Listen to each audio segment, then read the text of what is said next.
Welcome to Phantom Zone, the podcast where we dredge the lakes of hell in search of the worst the cinematic world has to offer. And then we put it on trial for its various sins against humanity. And should a film be found guilty, it will be jettisoned into the far, far recesses of space, or a Phantom Zone, if you will. I am your host, as always, Adrian Torres, and joining me once again is my co-commander, Scott Daly. How's it going, Scott? I'm doing great, Adrian. It's Shark Week. Well, yes, for us. I don't know when actual Shark Week is, so it depends on the year. It seems like sometimes it's like August or early September. Last year they had two, and they did one like in June or July, and then they had one like a weekend in August, basically. Well, it's in April now for us. For this one night only, unless you happen to be listening to it on Shark Week, and then that'd be weird. There you go. We're not going to judge. We watched this movie, so we're definitely not going to judge you. I mean, we're going to judge the movie. I'm going to judge the shit out of the movie. Usually when it comes to like bad films that don't really have a budget, you don't get war movies. Like usually when you get bad war movies, they've got a ton of money that's backing them. And that's usually why it's bad, because they should be a lot better. They've got all the money, they've got all the talent, and yet you end up with a Pearl Harbor more often than not. Would you agree? Or are you a fan of Pearl Harbor, Scott? No, I am not. I am not a fan of Pearl Harbor. Although I did see a video essay on YouTube. I don't know if you watch Movies with Mikey, but he did an episode on Pearl Harbor that did not make me like the movie, but made me like it more. So you might want to check that out. But first of all, you said that it's a video essay thing on YouTube. So that's the first reason that I'd take a step back personally. But no, Movies with Mikey. This is my official pitch. Movies with Mikey is an excellent web series. It's very good. He does a really good job. Maybe. Well, I don't know. I don't know how to put this, because it's weird. You've got a war movie here, and it's got something special about it. Because there's lots of times you watch movies, and sometimes that movie has Nicolas Cage in it, and he looks right into you. Right into your eyes. You know the thing about Nic Cage? He's got lifeless eyes, black eyes, like a doll's eyes. And when he comes at you, he doesn't seem to be living until he bites you. And those black eyes roll over white, and then you hear that terrible high-pitched screaming. And the ocean turns red. And despite of all the pounding and hollering, then Tom Sizemore comes in and they rip you to pieces. That was beautiful. That was beautiful. It's perfect. Of course, that was our little variation on the famous Quint speech from Jaws, which is a good movie. We bring that up. Oh yeah, that's a fantastic and not the movie we're talking about. No, although we'll probably eventually get to either Jaws 3 or Jaws The Return. Or The Revenge, whichever you want to call it. Yeah, but what's what this we're movie? Talking about here is we're talking about a movie from very recently in 2016 called USS Indianapolis, Men of Courage. It's a movie that I heard a lot about because they were making a big deal about the film because it was a war film that has Nicolas Cage, it has Tom Sizemore, and it has... I guess technically you can say that it has Thomas Jane. But it was about the USS Indianapolis that played a part in the bombing of World War II and Hiroshima, because it was basically a black book mission that the ship went on to take these parts for, was it, which one was it for? Sorry, say which one? What was it? Which bomb? The first one. I forget which the first one was, but it was the first one. Was it Little Boy? Yeah. Okay. So they're taking the pieces to build Little Boy so that they can drop it on Japan, and they didn't want to tell anybody at all, so that it was off the books. So if something happened to them, then the Navy, the government wouldn't be in trouble for it. And not only did the ship end up getting attacked when they were coming back from dropping the pieces off at Pearl Harbor, but they were stranded at sea for a whole bunch of days, in which there were tons of shark attacks.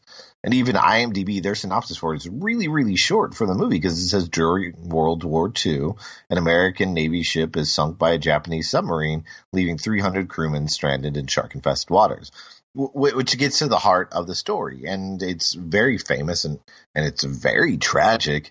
And this movie doesn't do justice to basically any of the people who died in that instance.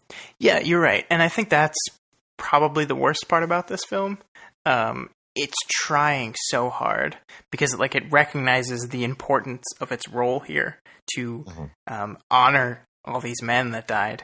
But it doesn't know what kind of movie it wants to be. So it's like 3 different movies.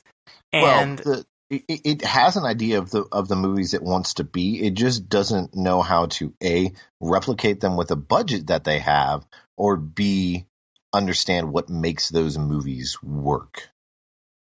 Yeah, but it's the thing about this story is it's not a lot happens, because the story was they went to deliver the bomb.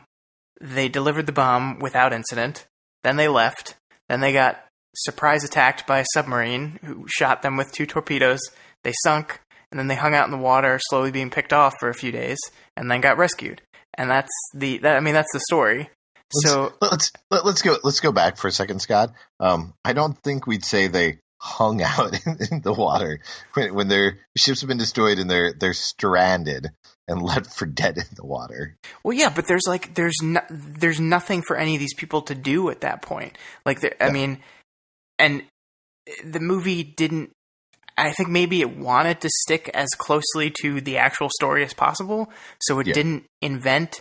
It tried to invent these little personal dramas. It tried to do a Pearl Harbor, literally, where it tried to invent this love triangle between 3 people and this little black and white racism personal drama. We'll talk about that in a second. But no, okay, you mentioned Pearl Harbor. That's one of the 3. The other 2 that stuck out to me that clearly that they were trying to go movie-wise for was Pearl Harbor, and then Das Boot, and then Titanic. Yeah. I think that's right. Yeah, when we're introduced to all what they believe are to be the important members of the crew, we're seeing them at a party with women and everything. That's basically almost a direct ripoff of the scene from Das Boot before they all ship out. Yeah, it's trying to do this thing. I think somewhere along the way, the writers recognized that there wasn't enough interesting things here. So yeah, they tried to introduce us to all these characters, and give us time to care about them, but they failed at that. None of these people are interesting at all, and their conflicts are really weirdly done. The love triangle is the weirdest one of them. It's so awkward, and the film bumbles it the entire time. Yeah. When we start out the film at about minute 2, they've got a big shot with the fog, and I think it's the Golden Gate Bridge where they're showing the ship either in the harbor or it's going through, and you're clearly that's where their budget went, because the shot directly after that looks like 3 grades less CGI wise. Yeah, there's this is not a very well directed movie, but there's a couple good shots in there. I think we haven't got when they leave when they leave the harbor, when they leave San Francisco Harbor to head out on their mission, there's a shot where it goes under the bridge, and it's like an overhead shot from the bridge as the ship goes under it. That's a pretty cool shot. I think it holds on it for way too long.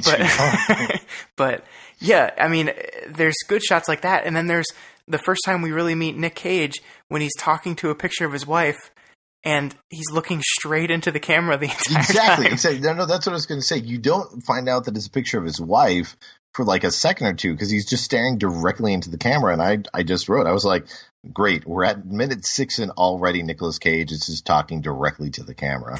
But that's the only time that happens in the entire movie. Did you catch one of the variations? Because he's got like 3 different versions of the note that he writes to his wife.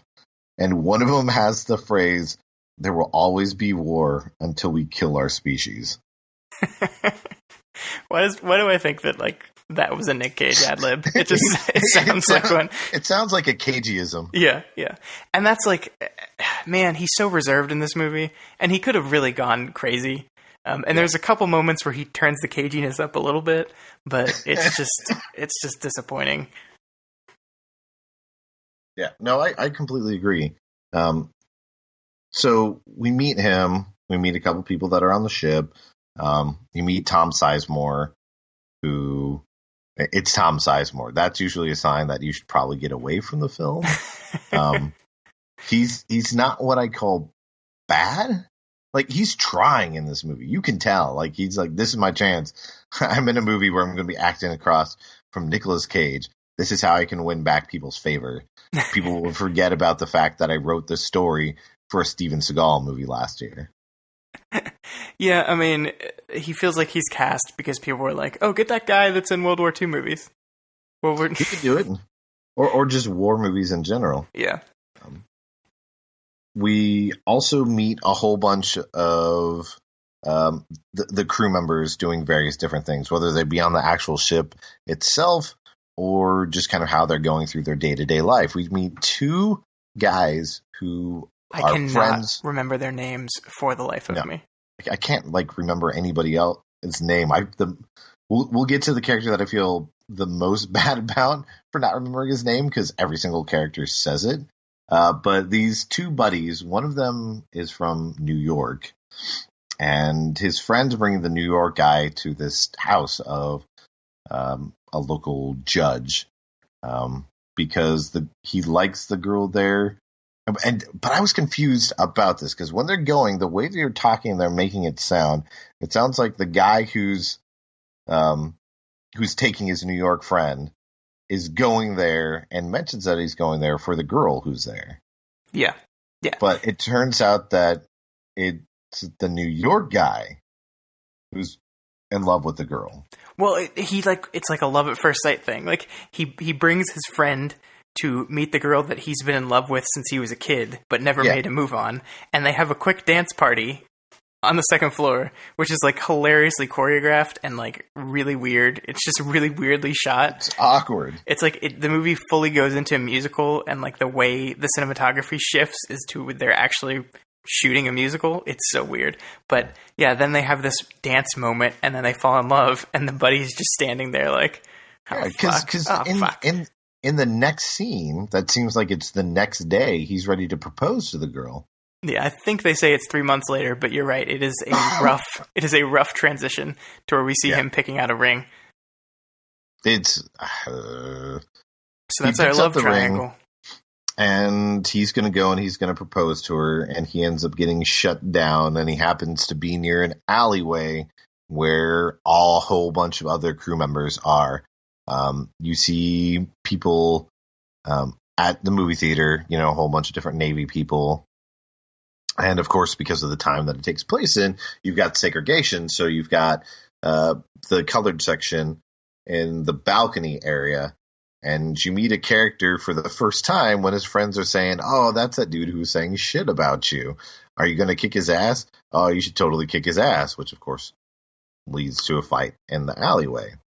And around this time, it's like the 12-minute point, and all of a sudden, we start getting narration, or what I thought was narration, because it's describing everything that's going on, and it's clearly voiceover. None of it is live sound. Somebody did it in a booth, and then all of a sudden the camera turns and goes down like 2 blocks to a guy who's actually standing there with a book in his hand, and he's writing everything, and he's dictating out loud while he's writing what he's seeing. And this will never happen again in the rest of the movie. No, but this character will always have his book and will be reading for it. Yeah. And he's the guy that everybody says his name the whole time. I don't know. I couldn't remember it because not only do they refer to him by name, but everybody's like, oh, it's this guy's book. He's always writing in this book. Or, oh, hey, you're the guy who's always writing shit down. Adrian, I am looking at IMDb right now, and I cannot pick this guy's name out of this list. I know it's not Hashimoto. That's the only one I'm positive sure? it is. Are you sure? I don't know. But that's really funny that you mentioned that guy, who we'll get to a second, because he's one of my favorite characters, just because of how insane the majority of things surrounding him are. But of course, you get the big giant fight, and then whoever higher ups from the Navy are at least in the group are like, oh no, the MPs are coming, or whatever the MP variation for Navy is, and breaks everybody up and says that they're going to be shipping out early tomorrow. They've got special orders, and they all disperse. After this, you get real narration that never comes back until the very end of the movie from Nicolas Cage. And he's explaining how the ship's built, how thick pieces are, and if they were by chance to get hit by a torpedo, how long it would take for the bulkhead to fill with water, and how long they would have to get people off the ship. Yeah, this movie's filled with very obvious setup. Like, over and over again, they strive to remind us of things. Like, yes, we could get hit by this kind of torpedo, and this would do this. And they remind us that sharks exist like 6 times. Yeah, and while they're talking, they mention a new type of torpedo, basically, that the Japanese have, that are essentially kamikaze torpedoes that are driven by... Basically, kamikaze pilots sit inside the torpedo and steer it to hit the ships. Had you heard of these things before? I had never heard of these. I didn't know the. No. And I looked it up. They're real. Like, they did. Yeah, they're real. It's like it's crazy. It's fucking frightening that they had it. But the way they present it when Nicolas Cage is talking about it at first makes it seem like it's a joke. Yeah. And then we cut to, because of course any movies that are made nowadays that are war films wouldn't be replete if they didn't have the other side of the equation. So we see a very, very poorly rendered CGI sub underwater, like very clear water. And we meet the commander of the ship, who is in his bunk head, and he's staring at a mirror, and you see a quick shot of a picture that he has of an old man. He bows, and all of a sudden, the old man is in his quarters, telepathically talking to him, because it's a ghost, and it's either his dad or his granddad who's talking to this character and asking him, oh, you instinctually know that this boat happens to have pieces to build a nuclear warhead. And the guy's like, yeah, that is. And the ghost is like, yeah, you should keep that to yourself. Yeah, I don't get the artistic choice here. And I get the sentiment that we, like you said, we want to show both sides of the conflict. We don't want to just be pro-American because it's 21st century and we recognize that these guys were just soldiers doing their job too. But this guy's really poorly characterized. And this decision to have this weird random, like, you can show his troubled conscience with what he's doing without having his dad be a ghost presence. It's just really weird, and it doesn't fit with any of the rest of the movie. Yeah, I completely agree with that. And they come back to it like later on for a second, but he doesn't have that ghost vision with him. That's what bothered me. It's like, okay, why are you doing it for this scene if you're not going to do it later on? I don't get it. It doesn't matter because, and this is that's a good. It doesn't. Nothing matters. No, it doesn't matter. And the weird feeling about the movie is there's times where it feels very technically proficient, and like you can respect that it's trying to get everything down to a T, but then they jump to a really bad CGI shot, and you're like, well, why are you even trying to do that? Why are you trying to stretch the bounds that it looks so poor if you're trying to get all these other things to be absolutely correct? I totally agree. I really do. And I think like we were saying, there are parts of this movie that are done really well. And that's what's more confusing about it is, I mean, don't get me wrong, the dialogue is terribly written and terribly performed. Like anytime someone talks, it's bad. But yeah, there are certain shots in this that work. And it's almost as if if they had more money and a better cast. I don't know. I don't. I think if they had more money, they would have been able to get better talent, and that would make a huge difference. But as it stands now, there's no way for them to be able to get that. But it's just they try to add so many different little characters that are based on traits.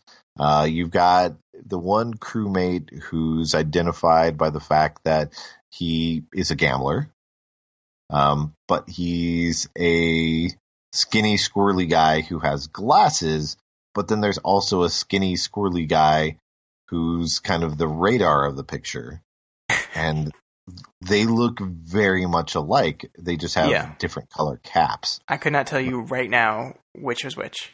No idea. There was the one character who has the like half cigarillo permanently in his mouth. No, yeah, I don't even know who that. Like I know there was Nic Cage, and I know there was everybody else. And the only time I knew, I'm Tom Sizemore. The only time, the only time that I knew that the two guys were talking that were in the love triangle is when they were specifically referencing the love triangle. If they weren't talking about that, I couldn't remember who these guys were. And that's I could remember him because one of them looked like he belonged on like a CW TV show, and the other one had a really annoying fake New York accent. But it's all just a blur to me. Like it just like I sat down and watched this movie, and I don't feel like I know it. And they were trying to go for this kind of Saving Private Ryan type thing, where like you see like how these men bonded, but they failed because. This movie's 2 hours and like 10 minutes long, right?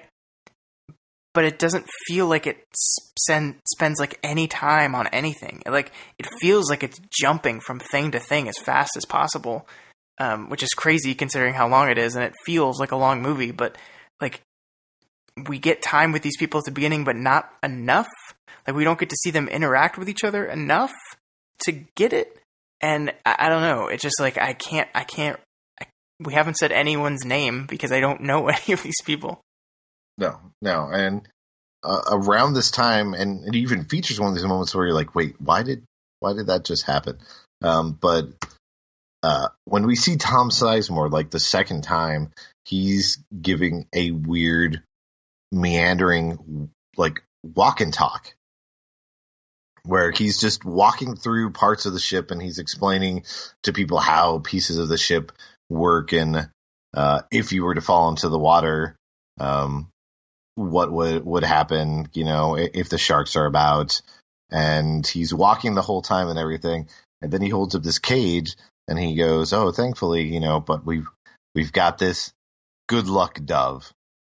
And then one of the other kids like, oh no, that's not a dove, that's a pigeon. I can tell because it's got longer tails and my family raises them in Brooklyn. Yeah. And it's supposed to be like a joke. And you're just like, oh, okay. And Tom Sizemore kind of stands there and awkwardly looks. And it's like, oh, hey, this is our sign that everybody's going to be fucked. But no less than 30 seconds go by. A character is ushered into the room to talk to Tom Sizemore.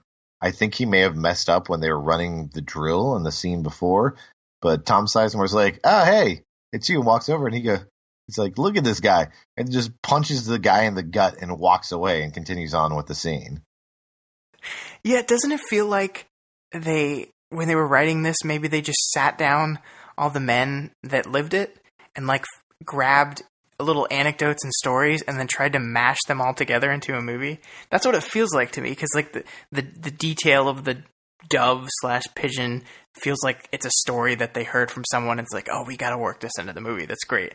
And they just did it in the most like stitchy, terrible way ever. Like maybe. Like that's what it feels like. I'll take anything as it. When they show up and they deliver the parts to Pearl Harbor, there's a party that's going on basically on the boat for all the officers, because they're thinking, oh yeah, we did it. We're going to go back home. That's all we really need to do. Nicolas Cage is being informed, that when they go back, they have to have complete radio silence and everything. There's still not going to be an escort because it's still off the books. No one can know about it because they were never there, even though the crew members think that they're going to be staying over at Pearl Harbor for whatever reason.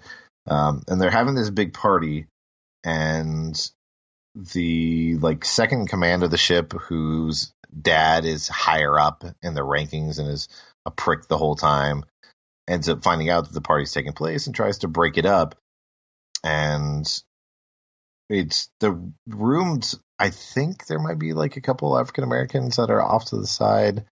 But when he comes in, he makes a joke about, you guys need to break up this minstrel show.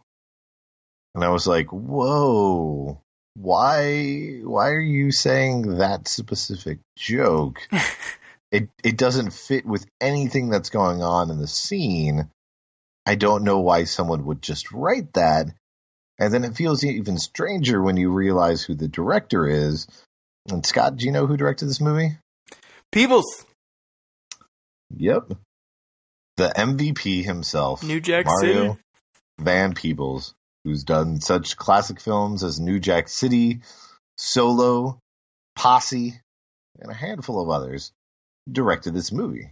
I mean, he's made lots of movies. His family's very famous. He's famous. He did the great, I'm going to blank on it, but he did the great pseudo documentary / movie about his dad making the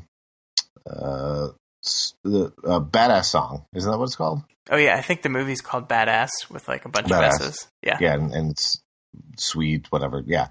But he made that great movie. It was fantastic. And that was that was within the last decade, I want to say. Yeah. I think so. I think it was in the 2000s. Yeah.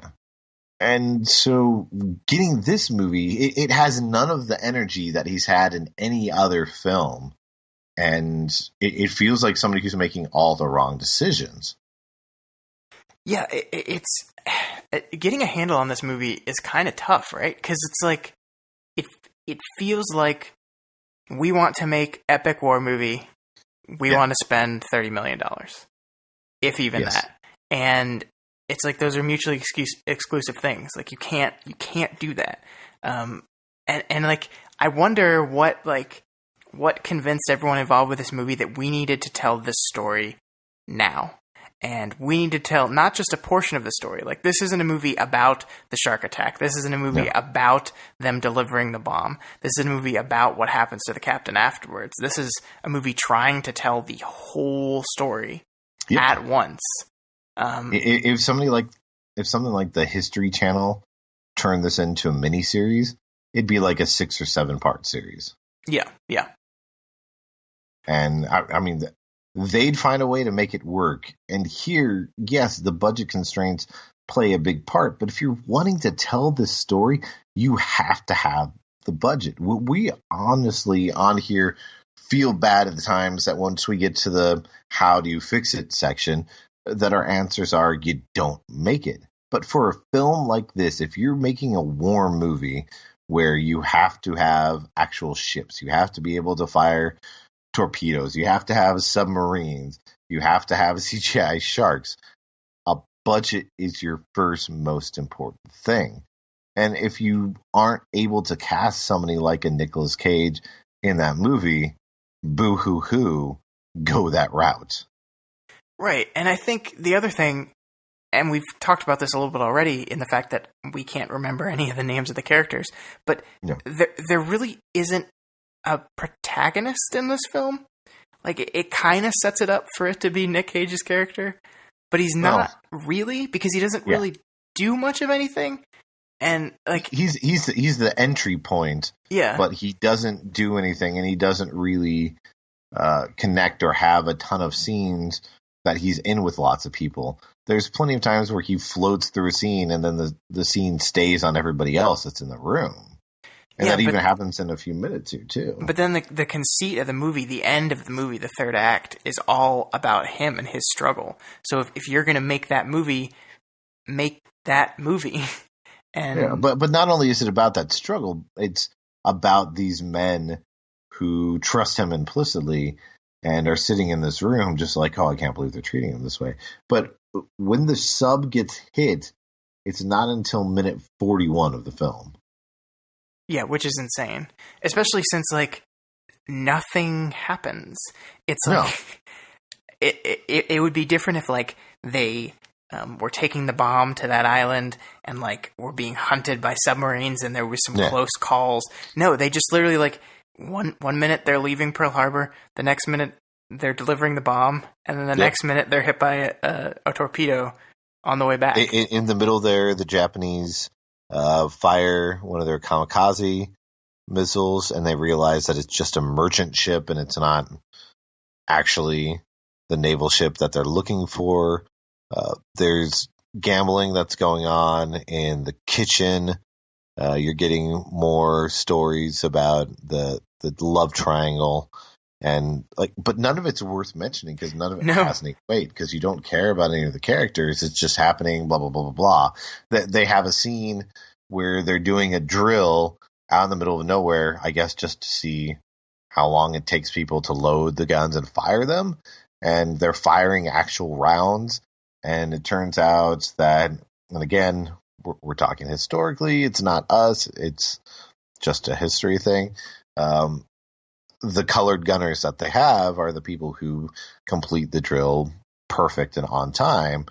And the other guys who don't just have to run the drill again. And that seems like it's the only punishment. So why they're focusing on that doesn't make sense because there's never a point that they're in a battle with anyone else. Once you do get the Japanese sub firing on them, they sink the boat with 2 hits. Yeah, it's like and the weird thing is normally I would applaud this kind of character development. I would be so happy that a movie took this long to invest in its characters and teach us about them, but it all falls so flat that you just don't care. Like you just like and you can see what they're trying to do. There's they're trying to mix in this racism thing, this black and white thing into this film, but it's weird. Like it just doesn't fit. Like you have those 2 characters who are locked in the jail cell and then they bond. Those are the same 2. You got the really weird spitting in the pie and then putting hot sauce in someone's coffee.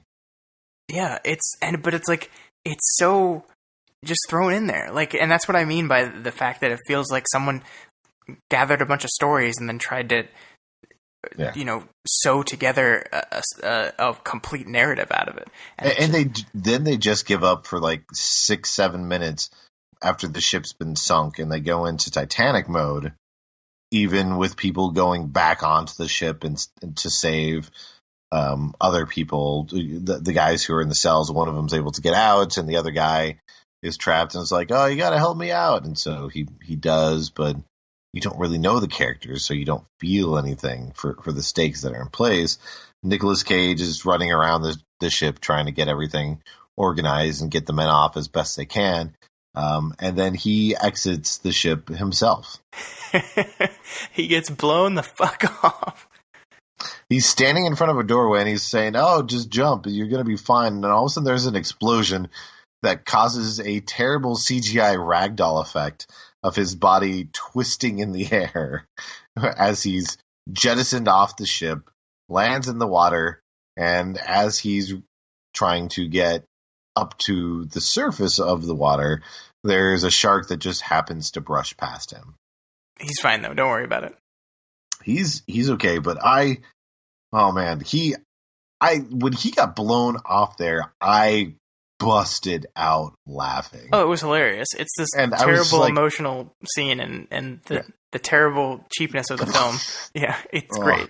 But it's not to be outdone with like when the ship goes straight on 100% ripping off Titanic. Like, I'm surprised that they haven't sued. If anybody who's listening to this is connected to somebody who worked on Titanic, I'm not lying. I'm not trying to get anybody in trouble, but you go to the scene in USS Indianapolis where the ship's just about to go down and they've got a guy who's hanging on the railing on the very back of the ship until the last second, and the CGI behind him is rendered horribly, but he lets go and he does the doink and spins and flips and lands into the water. And basically the exact same way that it does in Titanic, it's just that he's not hitting like a propeller or whatever it is that guy hits. Yeah.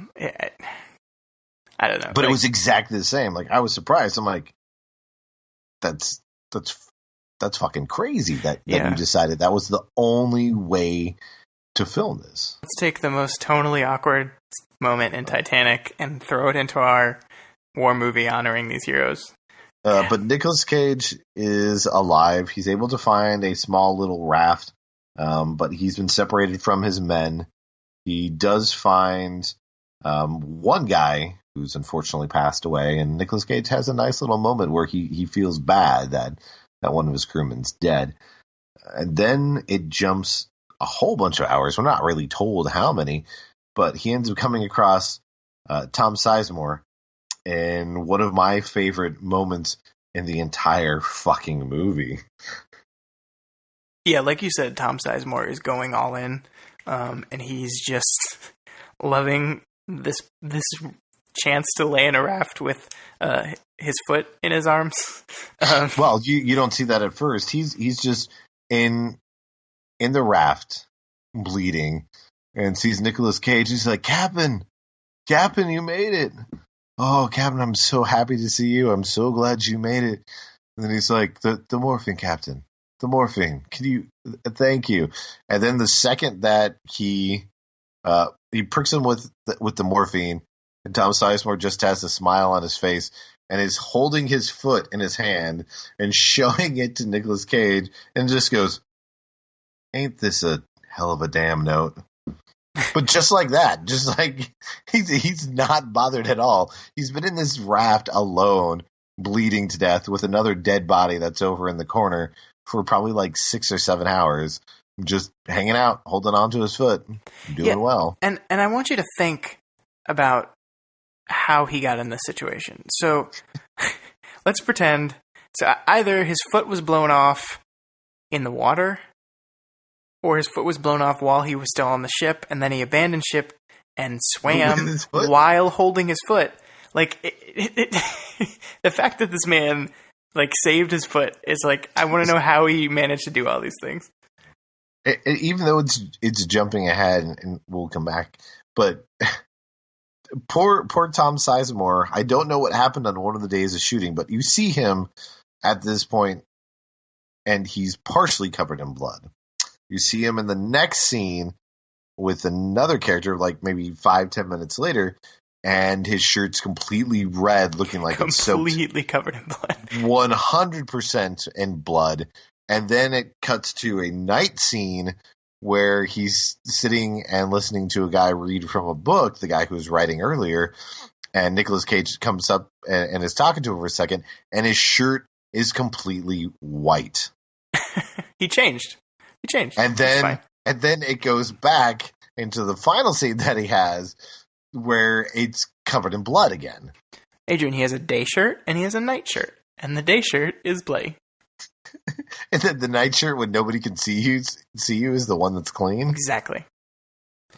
No, but from this point in the movie, like, nothing happens for 45 minutes. I mean, they're just adrift in the ocean, and people slowly get picked off. Hey, there's the groups of certain characters that we've known to come and love. You know, like the guys who are gambling in the mess hall, the skinny gambler guy with glasses who happened to find the ring, who belongs to the New York guy who's involved in the love triangle.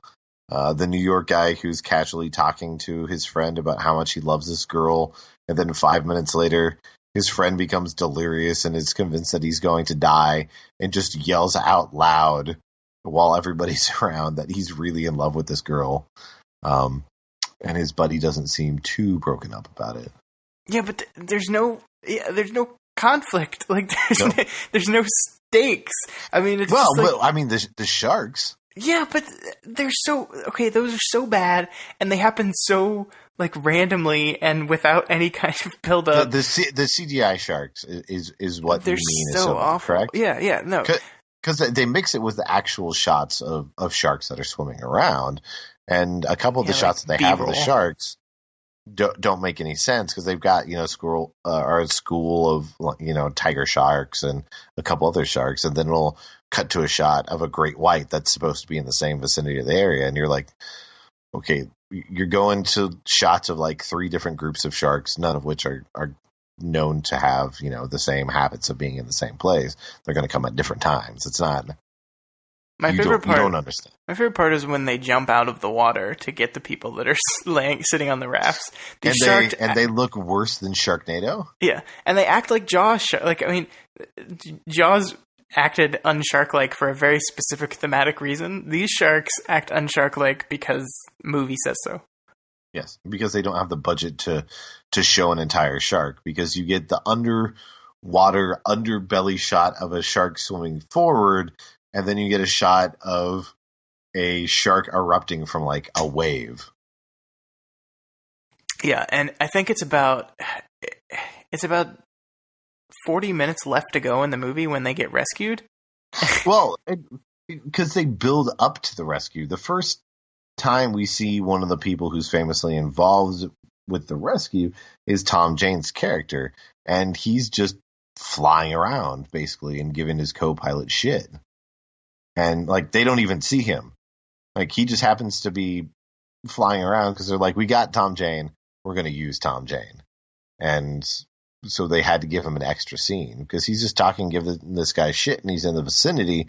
People see it, but they're not sure if it's an actual plane or if it's a mirage that they have, because where they are, they're in salt water.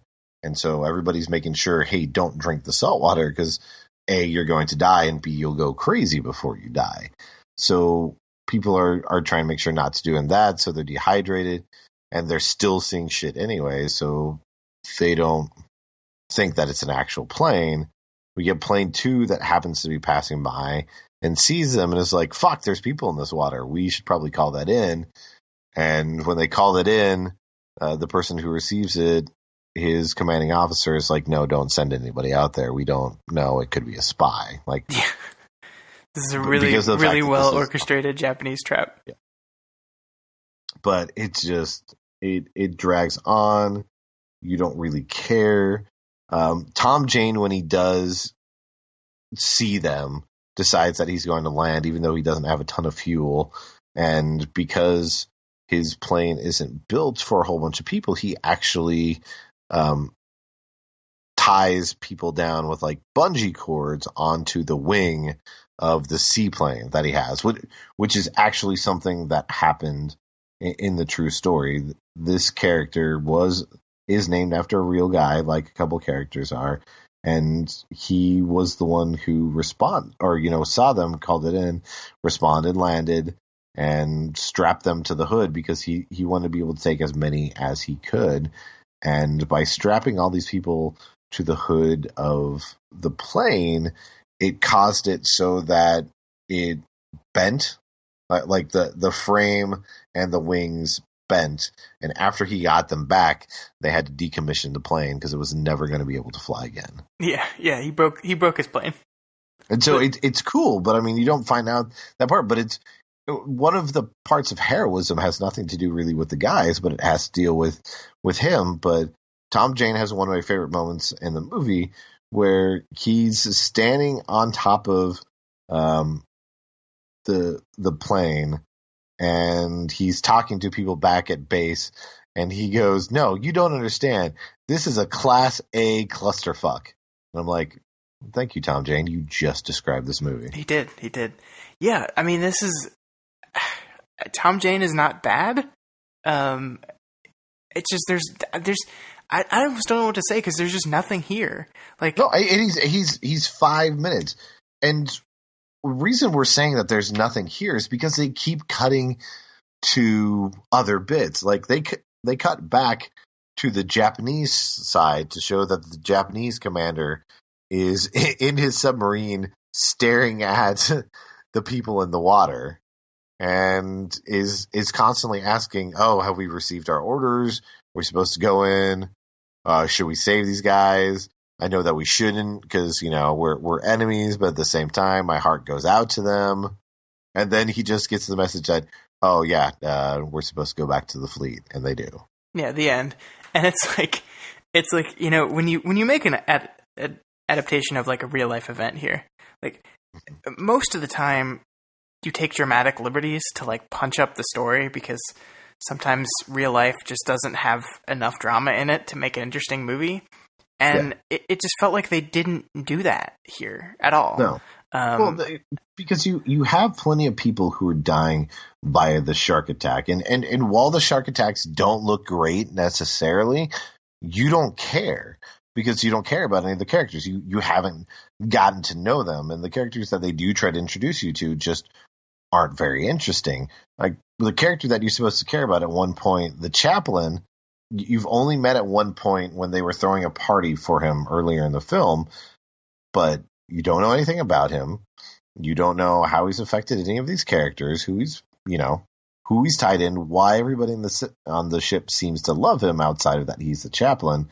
And when sharks started attacking people, the chaplain's the first person to jump out of a raft to tell everybody to get into a raft. Yeah, he would have been a really good character to focus on.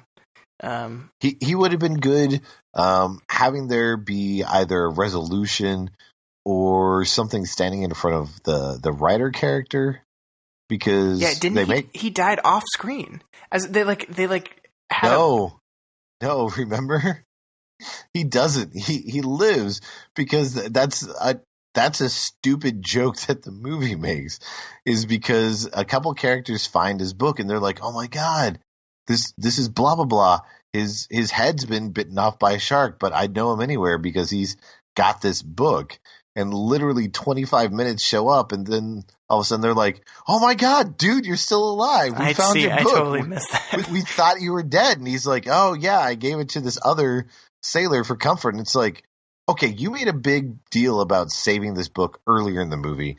You talked Tom Sizemore down while he was having a conniption fit because he was holding on to his foot, which the movie doesn't make a big deal about, but you realize that the reason he's holding on to his foot is because it symbolizes the baby that his wife's had back home that he's never going to get to see because he's going to die. And so the guy starts reading to him to calm him down, but he just casually gave it to another sailor. And I love the fact that the movie's stupid enough to be like, "Hey, look, this guy's okay." And you're like, wait, why is this guy okay? Well, why'd he give the book to somebody randomly? Yeah, I don't remember that, and I watched this movie, so I don't remember this happening. You watched this movie today? Yeah, like literally, I think 3 hours before we started recording this, and I have forgotten all these things. So, yeah, I mean, I don't know, man. I just, none of this matters. None of it goes anywhere. No. Even the love triangle thing resolves in the dumbest way ever. So the New York guy portion of a love triangle gets, bit on the leg. Yeah. And then dies from it. Yes. Even though, like, the makeup for the leg bite is literally just they threw red on his leg, and that's it. There's other people who are perfectly fine, even though they're missing a limb. Like, there's the guy whose arm's been eaten off, and he's totally fine helping people into the raft with his other arm. Well, the hilarious part of that is they just, I think, used amputated people because his limb was like ripped off, but it was also but it was fine. It was like perfectly, like, you know, when they take the skin and fold it over and sew it up, like that's what it looked like, and then they just poured red on it to make it look like it. Like, it's just like, it's cheap work. And look, I mean, you know, we've reviewed cheap films on here, and being cheap does not necessarily make it a bad movie, but it does when you're specifically trying for the scope that this film is trying for. Well, I even agree with you, because there was one point that, like, I couldn't tell who was alive or who was dead. It's just... and the lighting's not great in a lot of the night scenes, so you can't tell who is talking, and it doesn't help that so many of these characters look the same, like the two glasses guys you mentioned. Yeah.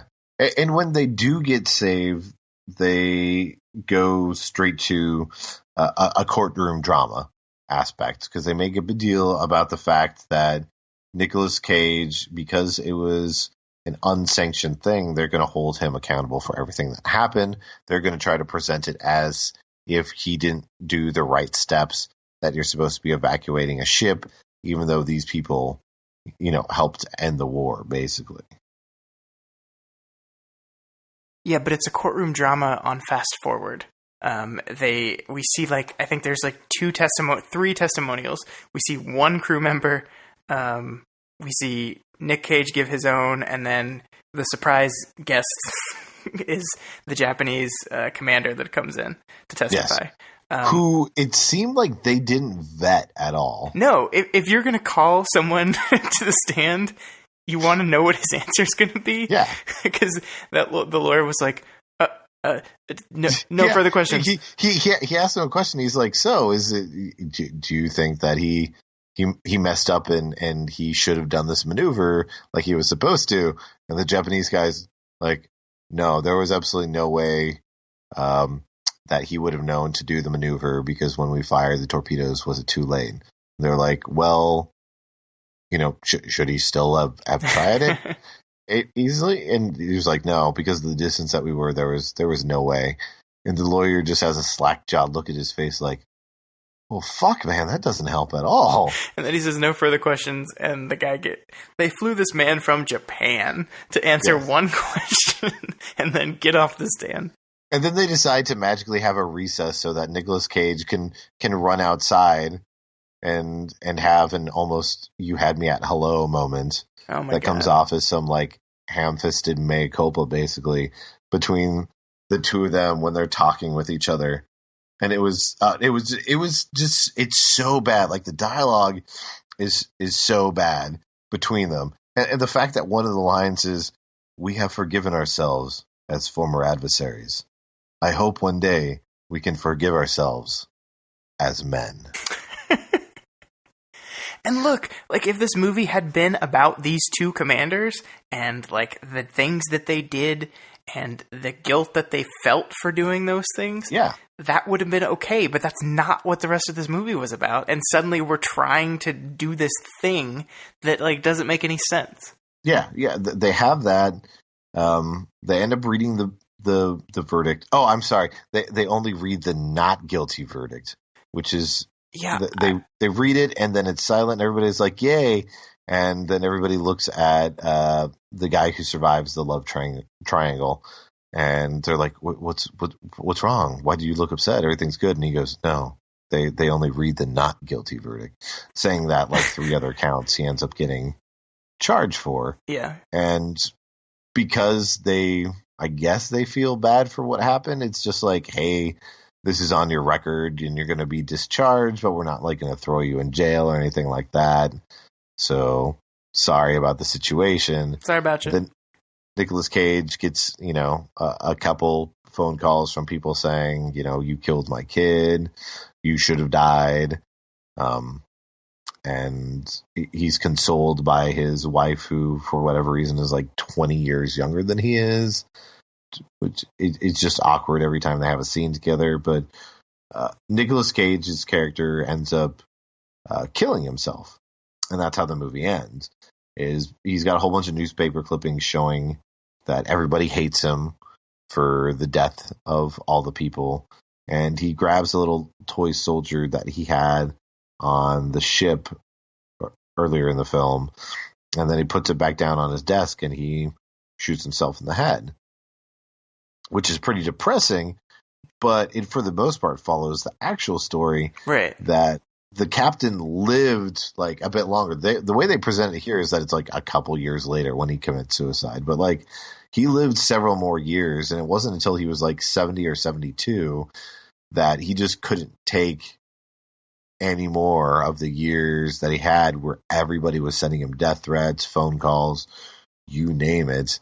And one day he went out onto his front lawn and shot himself in the head while he was holding the little toy soldier that they have in the movie. Yeah. Yeah, this is a really sad story. I mean, the government really fucked this guy over. They made him do this incredibly dangerous mission, and then when bad things happened, he got shouldered with the blame for 60-something years. And because it's not until Clinton that he actually they get everything taken off his record, and they admonish him and say, "Oh no, technically it wasn't, his fault. He did everything he could. We shouldn't have judged him like this." And Scott, you found out kind of what spearheaded this. Yeah, there was a fifth grader doing a report on the USS Indianapolis or something, and in the process of him collecting information and asking questions of people, a movement of sorts got started that led to his eventual exoneration. I think the Japanese commander had a part in it. He was participating in the efforts to get him exonerated, and he died like right before it happened. I think it was almost the same year. But yeah, it's like, this is a really sad story, and the thing that pisses me off most about this movie is it just does not do it justice at all.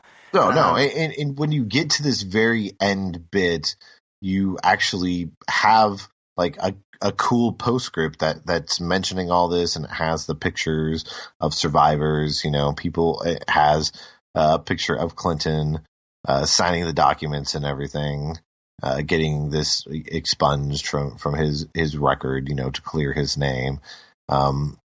They actually have a little bit of footage from the plane that had everybody strapped on top of it going in for the rescue. And then they have two survivors who are relaying what it was like to be out in those waters. And you're like, okay, this feels like it belongs for a much better film and not to be tacked on to this. Yeah, and this would be a harmlessly bad film otherwise, but because it is telling this true, sad, awful story, it elevates it beyond bad, and it makes me actually have anger towards the movie, because like the movie wants to honor these people so much, and it just fails to do it justice, and it comes off as hokey and like sometimes exploitative too. I mean, like it seems like it has fun with the shark attack sometimes. Yeah, it's a disappointing movie, because something like this, anytime you have these stories, you want them to be good. You want them to be done with respect. And this, like, it's for as many funny parts as there is in the movie, it's almost depressing talking about it, because in the back of your mind, you have to remind yourself, this is a true story. This shit happened. Mm-hmm. And so, I mean, we've basically been talking the whole time about how I'd fix it, but what would you focus on mostly to turn this into, at the very least, a more serviceable effort? Yeah, I mean, if you want to tell the story about what happened to Captain McVeigh, Nic Cage's character, then you need to focus on him. You need to define who he is more. You need to make him the central access point of your movie. And so if that's the story you want to tell, that's what you need to do. If you want to talk about the atomic bomb and how this ship was instrumental in the bomb being dropped, you need to focus on that story. So I think really how I'd fix it is just taking a step back from the material and focusing it more on one thing, on what the one thing you want to say with this movie, instead of just saying, we're going to tell the story of the USS Indianapolis.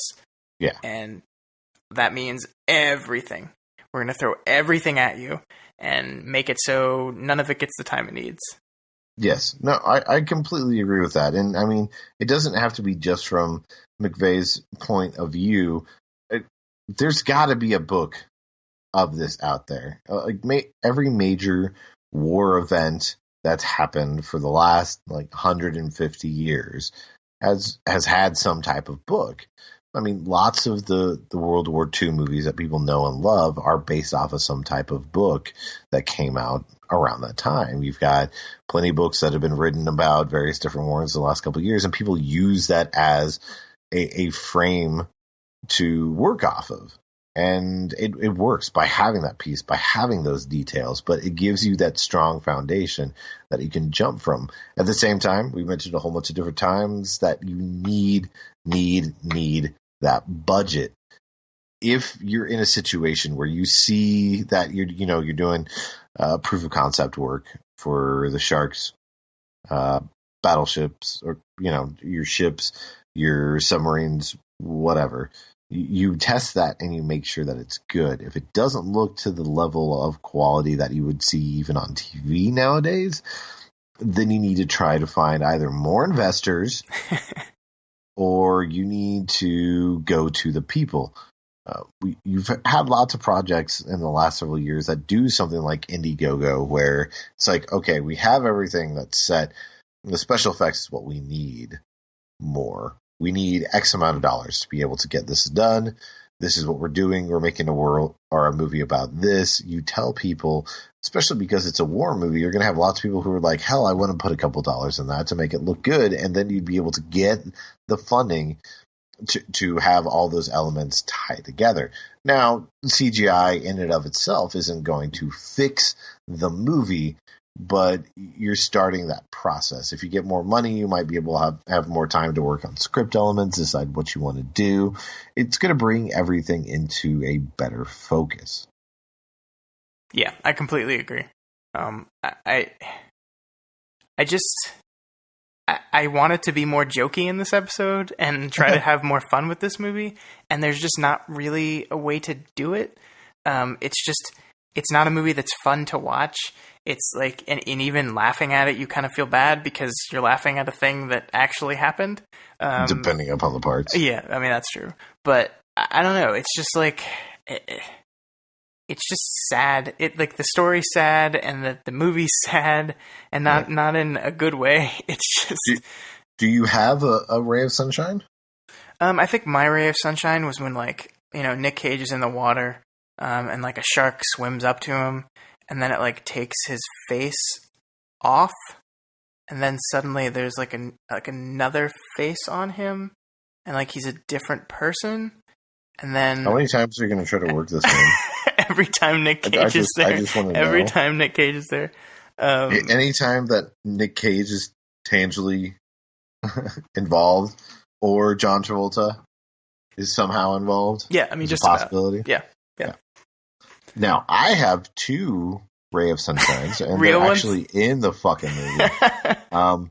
Number one is my favorite shark kill, which is the guy who's just randomly in the raft. This is how the scene starts, because it's just really short. The guy happens to be sitting there while a couple other characters are talking and starts to vomit, and vomits a little bit on the guy's back. The guy goes, "Oh, dude, fuck, I told you, do that over the side." So the guy goes, vomits into the water. Directly after he's done vomiting, a horrible CGI shark pops up to bite his head off. See, and that's the thing I'm talking about, is this is a movie that's trying to pay respects to these men of courage, and then it does something like that, which is obviously a joke. It's meant for a joke, and it's just so weird. The second one isn't a joke, but I wish it was. while all these people are getting killed by shark attacks, there's one guy who happens to have a knife on him, and he's in one of the single rafts, so it's just him, and he's taken the knife, and he has carved into the fire or styrofoam, whatever type of material the raft is, and he's cut it to look like piano keys, and he starts playing the fake piano keys to the score of the movie. It matches the score. I couldn't believe what I was watching. It matches the score, and he's doing it slow. And it's not just like a quick shot. Like, they have a side shot that's slow and sweeping. They have a mid shot that's slow and sweeping. Right. And then they have a wide shot that's slow and sweeping while a shark comes swimming next to him. Yeah, and it keeps cutting back to it. Like, it'll cut over to Nic Cage and he's doing his stuff, and then it'll cut back to this guy still playing the piano. Just playing the piano in slow motion. Weird. It's so weird. It just, it's terrible. Terrible. Okay, the vote. I'm going to kick it to you to start. Yeah, it's guilty. And if this hadn't been based on a true story, I probably would have said, this movie's not good, but it's fine. But it's that knocks it over the edge to me. And I think that the craziest thing to me is that Quint's speech from Jaws not only pays better respect to these men, but it's a better told story in the 3-minute speech he gives about this. I think I might actually put that at the end of the episode this week, because like, it's better than anything else in this movie. There's that little tiny scene. So yeah, it's definitely guilty. Yeah, we even have we haven't mentioned it because most of them aren't important, but we got the cavalcade of character actors who are over 60 years old, basically, who show up for like just a minute or two here and there because they're playing various brass. So they're only in like the landlocked scenes. But like, James Remar has like 3 scenes. Yeah. He doesn't really say anything except for he's like, "Hey, Nicolas Cage, this is your mission. This is what you got to do." and then later on, when he sees him at the end, he shakes his hand. He's like, "Hey man, this really sucks that they're doing this to you. I can't do anything about it, but I feel bad for you. Can't help you out because it technically didn't happen." I just showed up for one day of shooting, and you paid me a few $1,000s. I'm going to say guilty. It's just because of that whole fact. It's real. It did happen. These people deserve respect. You know, the families deserve respect for what happened, and it's not something that you want to remember being associated to this incident. You just want to strike it out of your head. So if we can shoot it into the Phantom Zone so that people never have to think about this movie, maybe some enterprising person will go, "Oh, I've got an idea. I want to turn this into a film, but I want to make it good." So yeah. And if you're going to cast Nic Cage, for Christ's sake, let him go full Cage. Let him go Rage Cage. He could have like drunk a cup of seawater and just gone crazy, and that would have made a much better movie. And instead, the craziest moment he has is where he's simply talking about spam. Which was, again, something that actually happened. They found a case of floating spam, and they handed it out to the people. But it's just, it's where he lets a little bit of the cage out. Just the way that he's opening and he's talking about it to people. And it seems like no one else really gives a shit what he's talking about. They're happy to take the spam, but like, Nicolas Cage keeps on talking, and everybody's like, "Okay, whatever, dude. Gotta release that cage kraken." Yep. I don't think we have something set for next week. We're going to have to come up with it. Yeah. And I've been telling you to choose something, so hopefully I will do it. I promise. We'll see what you can pull out of a bag of tricks. Scott, where can we find you on the internet? I am on Twitter at ScottDaily85, and I'm also at dailyplanetfilms.com. That's my website where you'll see all my writing, all the other podcasts I do, and everything else that I do is there. It's all there. dailyplanetfilms.com. There you go. Easy enough. I've got work up at boomhowdy.com, and you can find me on Twitter at Adrian Torres. That's where I'm at. That's what I do. We've got this podcast. Might have something in the works here soon. I might be able to tell people about it in about a month. We'll see. I'm excited. So we'll find out. But until next time, you guys stay good out there and don't drink any salt water. Japanese submarine slammed 2 torpedoes into our side, Chief.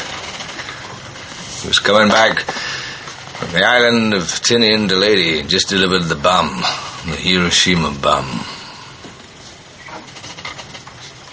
1,100 men went into the water. Vessel went down in 12 minutes.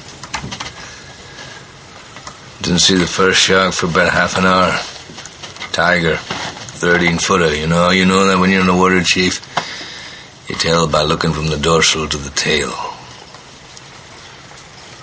What we didn't know was our bomb mission had been so secret, no distress signal had been sent.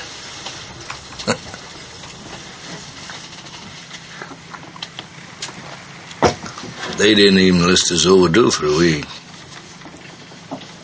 Very first light, Chief. Sharks come cruising. So we formed ourselves into tight groups. It's kind of like old squares in a battle, like you see in a calendar, like the Battle of Waterloo, and the idea was, shark comes to the nearest man, that man he start pounding and hollering and screaming. Sometimes the shark would go away. Sometimes he wouldn't go away. Sometimes that shark, he looks right into you, right into your eyes. You know the thing about a shark, he's got lifeless eyes, black eyes, like a doll's eyes. When he comes at you, he doesn't seem to be living until he bites you, and those black eyes roll over white, and then you hear that terrible high-pitched screaming.